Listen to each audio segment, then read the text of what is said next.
Esta es nuestra clase de diapositivas correspondiente a lesiones celulares reversibles e irreversibles.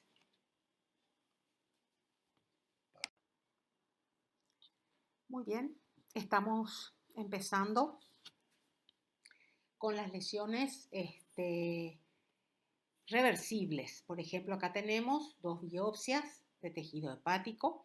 La de la izquierda, las flechas amarillas nos están señalando células con cambios degenerativos reversibles. La de la izquierda es una degeneración hidrópica. Fíjense que la célula es grandota, el núcleo es más o menos central, no tiene mucho problema el núcleo y el citoplasma está como vacuolado irregularmente, como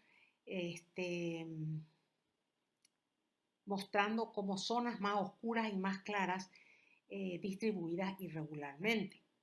En el lado de la derecha, nuestra biopsia hepática nos muestra células que tienen vacuolas. Fíjense que las vacuolas tienen límites muy netos, ocupan todo el citoplasma y empujan el núcleo hacia la periferia, como nos está mostrando la flecha amarilla de la imagen de la derecha. Fíjense la diferencia. El núcleo no se mueve del lugar en la degeneración hidrópica, el núcleo es rebatido a la periferia en la degeneración grasa macrovacuolar.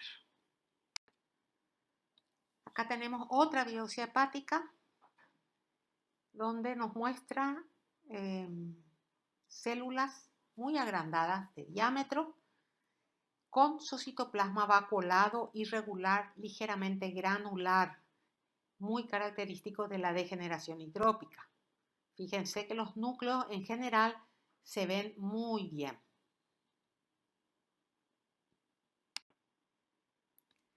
Ahora pasemos a lesiones irreversibles. Las lesiones que estuvimos viendo eran totalmente reversibles. Acá tenemos un corte de miocardio. A ambos costados, en el lado izquierdo incluso señalado con la flecha verde, vemos fibras musculares cardíacas conservadas. Nos damos cuenta que están conservadas porque su citoplasma acidófilo claro y sus núcleos están bien visibles. Señalada una zona con la flecha amarilla, vemos la necrosis de coagulación.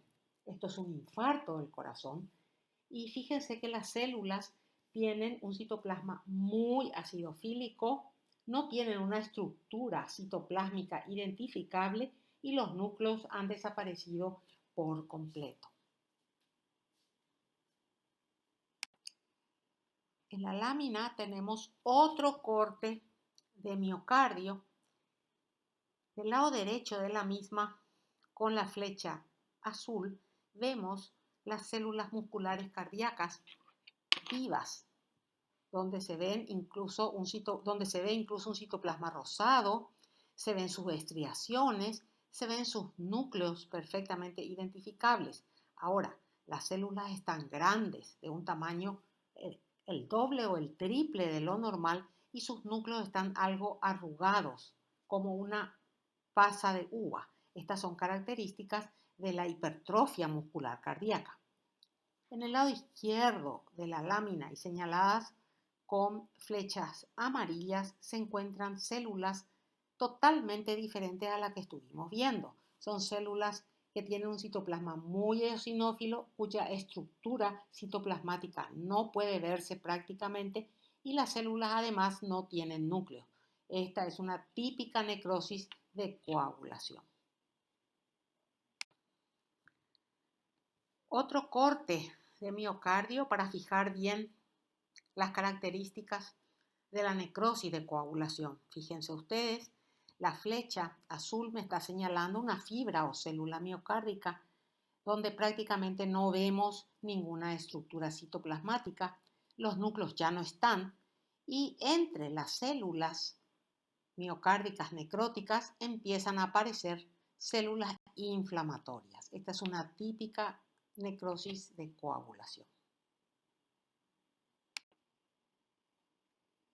Siguiendo con la necrosis de coagulación, acá tenemos otro ejemplo, que es un infarto del intestino delgado. Las flechas azules superiores me están indicando las vellosidades de la mucosa del intestino. La flecha inferior azul también me indica la mucularis mucosa. ¿Se dan cuenta ustedes cómo en la necrosis de coagulación hay eh, un, eh, una conservación de la arquitectura del órgano, aunque sus estructuras finas no las podamos distinguir? Pero sí podemos decir que estas son vellosidades de la mucosa, o sea, es típico de una necrosis de coagulación. Acá tenemos un corte de riñón, a la izquierda una macroscopía y se observa señalado con la flecha de color rosadito claro un área triangular cuya base está hacia la cápsula del órgano y cuyo vértice está hacia la entrada, o sea, hacia el ilio, hacia la entrada de los vasos. Esta es la característica de la necrosis de coagulación por obstrucción de la arteria renal. Tiene un aspecto triangular, es un infarto blanco, la circulación es terminal. A la derecha podemos ver la microscopía de este caso. Señalado con la flecha amarilla vemos la zona de necrosis, de coagulación. Fíjense ustedes que se ven sombras de túbulos. No está totalmente desaparecido. La arquitectura está groseramente conservada, aunque como dijimos anteriormente, la histología fina de cada uno de estos túbulos no, vamos a ver que no está conservada. A la izquierda y señalada con la flecha verde, vemos la zona renal que no tiene infarto, donde se observa un glomérulo, donde se observan los núcleos y también vemos muchos túbulos, también con su epitelio conservado y con los núcleos patentes. Acá tenemos un corte de pulmón, también con una necrosis de coagulación. Vemos abundante cantidad de sangre, porque este es un órgano de doble circulación. Acuérdense que el pulmón recibe sangre de la arteria pulmonar y de las bronquiales. Aunque se cierre la pulmonar, sigue llegando sangre con las bronquiales. ¿Qué estamos viendo en esta imagen? En esta imagen estamos viendo los tabiques que están señalados con flechas negras, tabiques que están totalmente necróticos, no podemos ver su estructura fina. En la luz podemos ver abundante cantidad de hematíes, macrófagos cargados con hemosiderina y además podemos ver un vaso cuya pared tiene necrosis. No hay una desaparición completa de la arquitectura, se dan cuenta. Por eso esto es una necrosis de coagulación. Más o menos puedo decir que estos son alveolos. Estas imágenes son muy interesantes porque nos permiten ver la diferencia entre una necrosis de un epitelio y la degeneración hidrópica de un epitelio. Estos son epitelios tubulares renales. El de la imagen de la izquierda, señalado con la flecha azul, muestra un epitelio necrótico totalmente, con necrosis y coagulación. El epitelio está presente, hubo coagulación de las células, acuérdense ustedes que en la necrosis de coagulación, como su nombre lo indica, el citoplasma se coagula, no hay digestión enzimática del citoplasma. Lo único que no tenemos núcleo, no tenemos ninguna estructura visible. En cambio, a la derecha tenemos otro túbulo renal, pero fíjense, marcado con la flecha verde, vemos su citoplasma muy grande, porque tiene una degeneración hidrópica. Y marcado con la flecha negra, observamos que los núcleos están presentes, o sea que acá no hay necrosis. Esto es una degeneración hidrópica, cambio reversible. El de la izquierda es una necrosis del epitelio tubular renal, una lesión irreversible. Acá estamos observando otro tipo de necrosis. Esta es una necrosis colicoactiva o licuefactiva, cualquiera de los dos términos pueden usar. Y la flecha amarilla nos está señalando la zona de la necrosis. Fíjense ustedes que en esa zona no hay nada, no hay una estructura conservada, no sabemos a qué órgano pertenece. Lo único que vemos es un material amorfo eosinófilo y restos de núcleos celulares amontonados, que probablemente sean restos de núcleos de neutrófilos. Esta es una imagen similar a la anterior de necrosis colicuativa, pero a mayor aumento, donde me muestra con la flecha negra un área central con necrosis. Fíjense que en esta zona de necrosis no encontramos nada, ninguna estructura, es una zona amorfa, granular, basófila. Y rodeando a la zona encontramos, señalada con las flechas naranjas, células inflamatorias. Esto es típico de un absceso, una necrosis colicuativa. Ya vimos entonces la necrosis de coagulación, la necrosis colicuativa o licuefactiva, y acá nos encontramos con un tercer tipo de necrosis que se ve sobre todo en una enfermedad muy común que se llama tuberculosis. Es la necrosis caseosa. En esta imagen se observa con la flecha, marcada con la flecha celeste gorda, la zona de necrosis caseosa como una zona amplia, granular, muy eosinófila. Alrededor de la necrosis caseosa es usual encontrar una reacción inflamatoria mixta, donde hay macrófagos, células epitelioides y unas células gigantes con múltiples núcleos llamados células gigantes de Langerhans.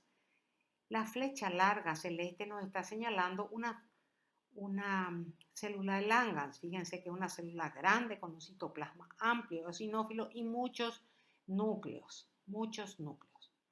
Esta es la típica necrosis caseosa. A mayor aumento estamos observando un granuloma tuberculoso donde se observa en la parte superior la necrosis caseosa, fíjense con un aspecto granular, intensamente acidófilo y rodeando a dicha zona reacción inflamatoria con unas células grandes marcadas con las flechas azules también, células grandes de citoplasma acidofílico y con muchos núcleos que pueden estar distribuidos al azar en el citoplasma o en la periferia con una forma de chip argolla. Estas son las típicas células gigantes de Langerhans. Otro tipo de necrosis es la necrosis de la grasa. Acá, por ejemplo, en la imagen de la derecha, vemos tejido adiposo que corresponde al epiplom y con las flechitas rosadas se están mostrando áreas pequeñas, redondeadas, blanquecinas de necrosis grasa. Esto se observa en un cuadro muy grave llamado pancreatitis aguda, donde hay salida de las enzimas exócrinas del páncreas al peritoneo y las lipasas van produciendo necrosis de estas células llamadas adipocitos. Entonces se ven macroscópicamente como estas áreas nodulares blanquecinas y en la microscopía se observa como áreas de necrosis irregular. Acá tenemos mostrada, la zona mostrada con la flecha roja y la flecha verde me está mostrando algunas zonas aún conservadas de tejido adiposo. Estuvimos viendo cómo se veían las células necróticas en el epitelio renal, ¿se acuerdan? Células que conservaban su forma, su citoplasma y que no tenían núcleo. Acá en esta imagen estamos viendo cómo se observa una célula apoptótica. La célula apoptótica señalada con la flecha amarilla muestra un citoplasma altamente eosinofílico y restos de núcleo. Este núcleo puede estar así compacto o puede estar fragmentado. Fíjense que en relación a la célula apoptótica no solemos encontrar reacción inflamatoria, cosa que sí observamos en relación a las células necróticas o al tejido necrótico. Acá tenemos dos imágenes. La de la izquierda nos muestra dos cuerpos apoptóticos, uno de ellos señalados con la flecha amarilla, ya no tiene núcleo, no hay ninguna reacción inflamatoria alrededor de ella y se encuentra entre células hepáticas normales. Lo mismo en la imagen del lado derecho, señalada con la flecha negra, tenemos otra célula apoptótica con un citoplasma bastante eosinófilo y fragmentos de núcleo en su citoplasma. Muy bien, pasando a otro tema, terminando con la necrosis y la apoptosis, vamos a ver algunas imágenes y algunos slides de lesiones adaptativas. Estas lesiones adaptativas pueden ser reversibles, no nos olvidemos. Acá tenemos, por ejemplo, a la izquierda un corte transversal de un corazón, donde nos muestra la zona de la flecha, muestra el ventrículo izquierdo y a la derecha el ventrículo derecho. Fíjense que este ventrículo está muy hipertrofiado. Normalmente el miocardio izquierdo a nivel ventricular subvalvular mide 1,5 centímetros de espesor. Este tiene más de 2 centímetros probablemente. Esto es una hipertrofia del ventrículo izquierdo. Y a la derecha vemos la imagen histológica de una hipertrofia ventricular, o sea, una hipertrofia miocárdica. La flecha me está señalando una célula, me está señalando un núcleo. La célula en general es grande, 2, 3 veces su tamaño, 4 veces su tamaño. Se observa perfectamente sus estructuras citoplásmicas, sus estriaciones, ¿verdad? Y sus líneas Z inclusive, y los núcleos son grandes y algo irregulares, algo arrugados. Estas son características histológicas de la hipertrofia miocárdica. En el polo opuesto de la hipertrofia tenemos a la atrofia. Acá tenemos una lámina demostrativa del proceso, es un corte de testículo. Las flechas me están mostrando, las flechas amarillas me están mostrando túbulos seminíferos que tienen una membrana basal engrosada y fíjense en la luz, no hay epitelio. Hay una hilera de células que son células de Sertoli. No hay células espermatogénicas. Esto es un típico ejemplo de atrofia del epitelio seminífero. En medio de los túbulos se observan abundantes acúmulos de células muy acidofílicas que son células de Levy. Otro cambio adaptativo del crecimiento y la diferenciación celular es la metaplasia. Ustedes saben que la metaplasia es un cambio de un epitelio maduro por otro epitelio maduro. Acá tenemos un ejemplo del tercio inferior del esófago. Estamos dentro del esófago. A la izquierda vemos el epitelio plano estratificado normal del esófago señalado con una flecha azul. Del lado derecho de la imagen señalado con la flecha amarilla vemos glándulas que no deberían estar acá. Estas son glándulas con metaplasia, glándulas gástricas con metaplasia intestinal. Fíjense que hay células caliciformes. Esto es el típico esófago de Barrett secundario al reflujo.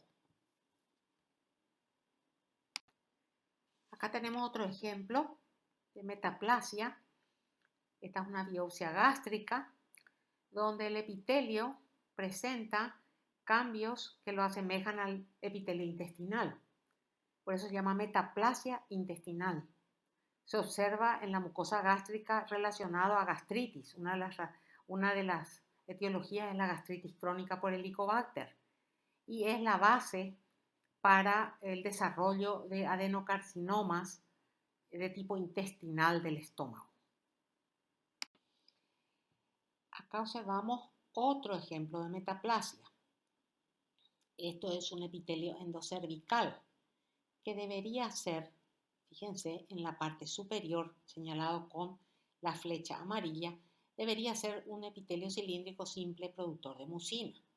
Sin embargo, señalado con la flecha azul, estamos viendo que de abajo para arriba este epitelio cilíndrico mucosecretor está siendo reemplazado por un epitelio plano estratificado.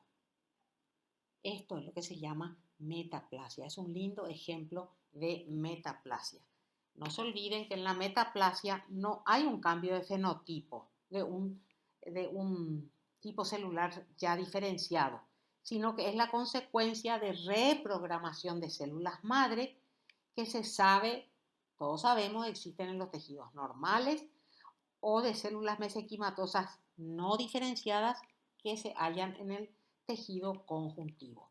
Estas células madres que están en la base, cerca de la membrana basal, se van a diferenciar ya no en células cilíndricas, en este caso del endocervix, sino en células de tipo plano estratificado, no queratinizado.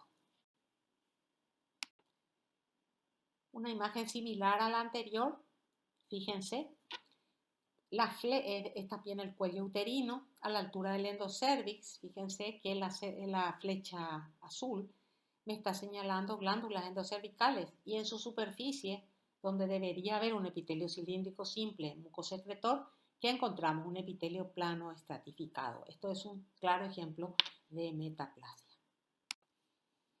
Acá tenemos un ejemplo de atrofia por pérdida de la inervación que se suele ver en el músculo esquelético. Fíjense ustedes la gran cantidad de fibras o células musculares esqueléticas muy pequeñas, atróficas, y muy pocas dentro de su tamaño normal, marcados con flecha verde. Las células o fibras musculares atróficas están marcadas con las flechitas amarillas. Este es un ejemplo de atrofia por pérdida de estimulación endocrina. Es el endometrio de mujeres posmenopáusicas, donde observamos una escasa cantidad de glándulas en esta lámina marcadas con las flechitas amarillas y un estroma que parece ser abundante marcado con la flecha verde. Las láminas nos muestran acá otros ejemplos de atrofia. Fíjense en la imagen superior un corte de un intestino delgado, un yeyuno donde se observan las vellosidades bien desarrolladas, normales, y en la imagen inferior una mucosa atrófica, prácticamente plana, no existen vellosidades. La hiperplasia es otro fenómeno de adaptación del crecimiento y la diferenciación celular y se define como un aumento del número de células de un órgano o tejido en respuesta a un estímulo que puede ser muy variado. Acá, por ejemplo, tenemos unas imágenes que corresponden a endometrio. La de la izquierda es un endometrio normal, la de la derecha es un endometrio hiperplásico. Fíjense ustedes que en la lámina de la izquierda las glándulas son redondeadas, su epitelio tiene una sola capa, están bien separadas, hay una buena relación estroma-glándulas, como correspondería a un endometrio, por ejemplo, proliferativo. Sin embargo, mirando a la derecha, encontramos que el campo tiene una enorme cantidad de glándulas, están todas juntas, pegadas, son glándulas que están deformadas y si nos fijamos bien, en el epitelio parece que encontramos estratificación. Esos son cambios de la hiperplasia. En nuestro capítulo tenemos unas páginas que nos hablan de las acumulaciones intracelulares. Y ahora vamos a ver algunas de ellas. Acá tenemos, por ejemplo, un corte de vesícula biliar. La flecha azul me está mostrando el epitelio cilíndrico simple de la vesícula biliar. Por debajo del epitelio encontramos abundante cantidad de macrófagos y estos macrófagos están cargados de colesterol. Es lo que llamamos colesterolosis. El colesterol no solamente se deposita en los macrófagos por debajo del epitelio de la vesícula biliar. Acá tenemos unas lesiones de la arteria aorta muy frecuentes que la vamos a estudiar más adelante, que se llama aterosclerosis. Mirando la macroscopía, vemos una arteria aorta abierta donde la flecha negra me está mostrando placas de color amarillo.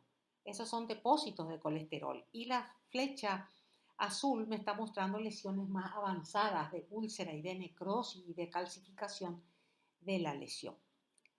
En las dos imágenes de la izquierda observamos la de arriba a menor aumento, una placa aterosclerótica a la izquierda y a la derecha la pared vascular. Y en la imagen de abajo estamos observando unas hendiduras que son donde estaban los cristales de colesterol antes de la preparación. Además, en esta imagen podemos observar señalados con la flecha roja algunos macrófagos con colesterol, macrófagos vacuolados. En las células también se pueden acumular cantidades excesivas de proteínas. Por ejemplo, acá tenemos plasmocitos señalados con las flechas azules. Estamos viendo plasmocitos que están llenos de inmunoglobulinas, hipersecreción de inmunoglobulina. Estos se observan en algunas infecciones y se llaman cuerpos de Russell. Diversos tipos de proteínas se pueden acumular en la célula, como ustedes ya habrán estudiado en la parte teórica. Acá tenemos otro ejemplo de una acumulación de un material algodonoso, rosado, irregular en una célula hepática, está marcado con la flecha amarilla, que se llama hialina de Mallory. Se ve en los hígados alcohólicos y está constituido por filamentos intermedios de queratina. La proteína amiloide es otro tipo de proteína que se deposita en los órganos y tejidos bajo muy diversas circunstancias. Acá nosotros tenemos, por ejemplo, dos cortes de riñón. El de la izquierda nos muestra un glomérulo y la flecha amarilla nos está mostrando el depósito de amiloide. Cuando nosotros sospechamos una amiloidosis tenemos que hacer una coloración de rojo Congo. Es lo que estamos viendo en la imagen de la derecha, dos glomérulos que están teñidos con el rojo Congo y positivo para la proteína amiloide. También la acumulación de sustancias proteicas anómalas en las neuronas producen alteraciones como el Parkinson, por ejemplo. Acá tenemos nosotros una neurona donde con la flecha amarilla está siendo señalado el llamado cuerpo de Lewy, que está constituido por alfa-sinucleína.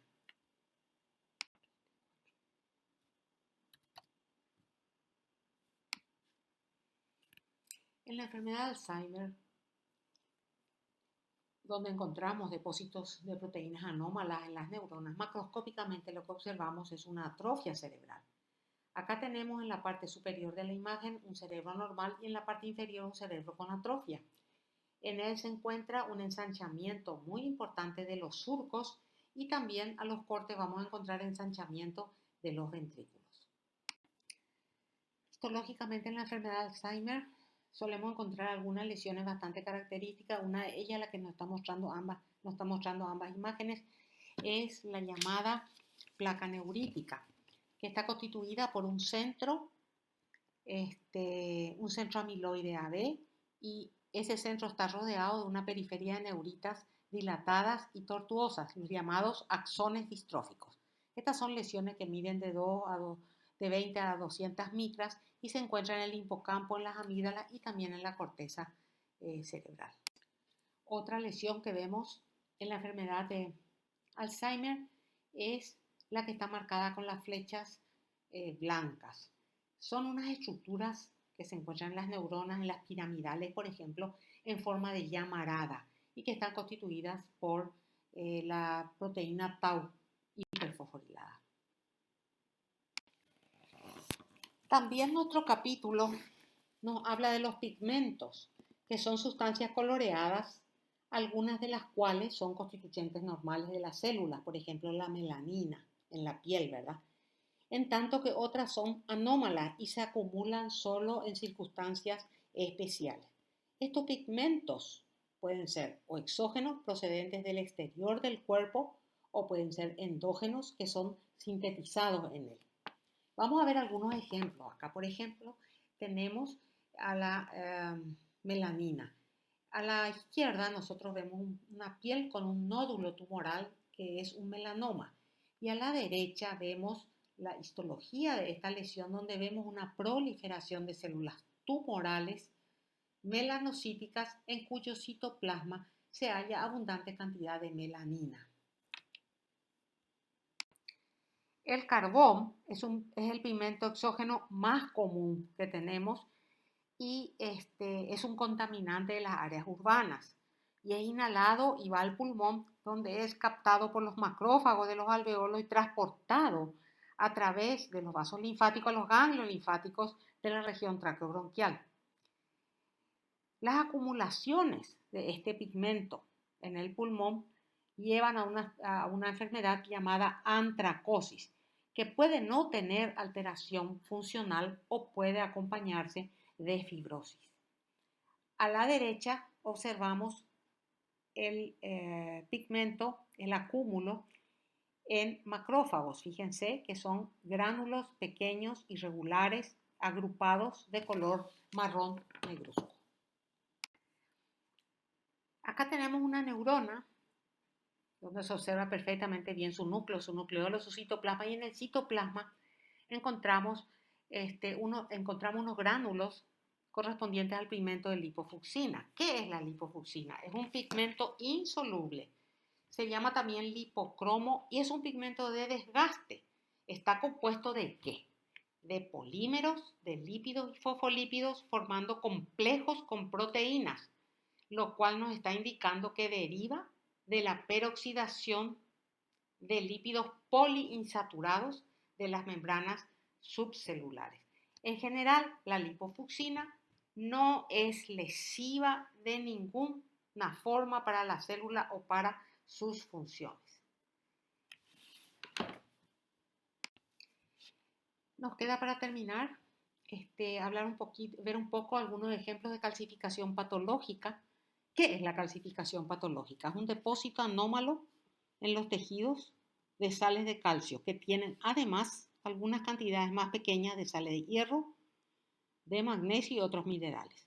Por supuesto, sabemos que hay dos formas. La calcificación distrófica, que se encuentra en relación a lesiones, a zonas de necrosis, y la calcificación metastásica, que es una calcificación que ataca o se observa en tejidos normales siempre que haya un trastorno de la calcemia, asociado, por ejemplo, a hipercalcemia. Acá, por ejemplo, nosotros tenemos una necrosis caseosa, un nódulo tuberculoso. A la derecha se nota que esto es un pulmón, se ven los alveolos, las paredes alveolares.